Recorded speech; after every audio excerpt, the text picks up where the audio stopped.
Guarani 2, 2 para o Corinthians, Corinthians 2, Guarani 2. Foi um bom jogo de futebol, cheio de alternativas. Eu gostei do final do primeiro tempo do Guarani e gostei do segundo tempo.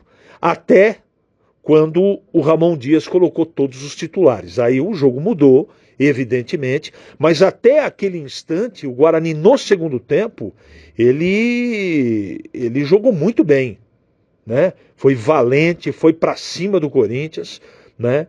E acabou com o João Marcelo virando o jogo, né? O jogo terminou 1-1 no primeiro tempo. Aí o João Marcelo fez 2-1. Mas aí é time grande, Edu. O Corinthians tem mais time que o Guarani e acabou empatando com chance até de virar. Por isso que eu acabei votando no Gabriel Mesquita como craque do jogo, porque realmente ele fez um trabalho excepcional. Eu tenho que destacar outros jogadores aqui que eu gostei, não é? Eu gostei muito do João Vitor, gostei muito do João Marcelo, gostei do primeiro tempo do Bilu. Acho que ele foi realmente muito bem. Fez um golaço, lance de primeira, gol plasticamente muito diferente. O que eu não gostei foi do meio-campo. Esse meio-campo com Sarará, Caio Melo e Anderson Leite, só na cabeça do treinador do Guarani. Desculpe, ele tem que achar uma outra alternativa. São 3 jogadores que, na maioria das partidas, não justificaram as oportunidades que acabaram recebendo. Não é? Então, 2-2 ficou de bom tamanho. Eu acho que o Corinthians teve chance. O Guarani também teve chances de poder fazer o terceiro gol. Foi bem movimentado, principalmente o segundo tempo. O momento que eu não gostei do Guarani foi no início da partida. Não é? Até uns 35 minutos do primeiro tempo só deu o Corinthians. E depois o Guarani foi se achando o intervalo do jogo. Acho que o Maurício Souza fez um trabalho muito interessante, corrigiu o time que voltou diferente do segundo tempo. Eu acho que o empate acabou ficando de bom tamanho para Corinthians e Guarani. Vamos às notas, né? Aos conceitos dos jogadores do Guarani nessa partida, nesse empate 2-2 na Neoquímica Arena. Gabriel Mesquita, bom, Edu, salvou o Guarani em pelo menos 2 ou até 3 oportunidades. Gostei, conceito bom. Lucas, lateral direito, conceito regular.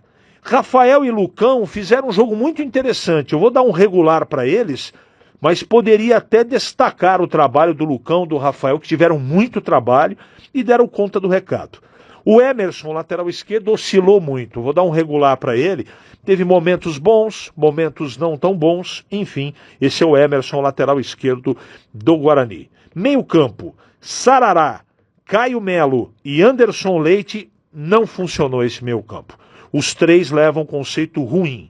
E no ataque, Bilu fez um golaço, conceito regular. João Marcelo batalhou, fez gol, tudo, conceito regular. E João Vitor, o jogador mais interessado, participativo do time do Guarani. Ele que a maioria das oportunidades que o Guarani criou no ataque passaram pelos pés dele. Então, um conceito regular para o João. E o Maurício Souza, Edu. Maurício Souza fez um trabalho muito bom mesmo. E eu digo por que muito bom nesta partida. Porque com essa qualidade técnica, não dá para fazer muito mais coisa do que o Guarani fez. Time brioso, ele organizou o time no intervalo do jogo, voltou, virou a partida. Aí o Corinthians colocou toda a sua cavalaria e aí ficou muito complicado para o Guarani. 2-2, resultado absolutamente correto, e o Maurício Souza leva um conceito bom na partida de hoje. E a arbitragem do Murilo Tarrega Vitor foi muito interessante. Ele deu conta do recado, um jogo pegado em alguns momentos, mas eu acho que ele conseguiu levar a bom termo essa partida de futebol, empate do Guarani fora de casa contra o Corinthians.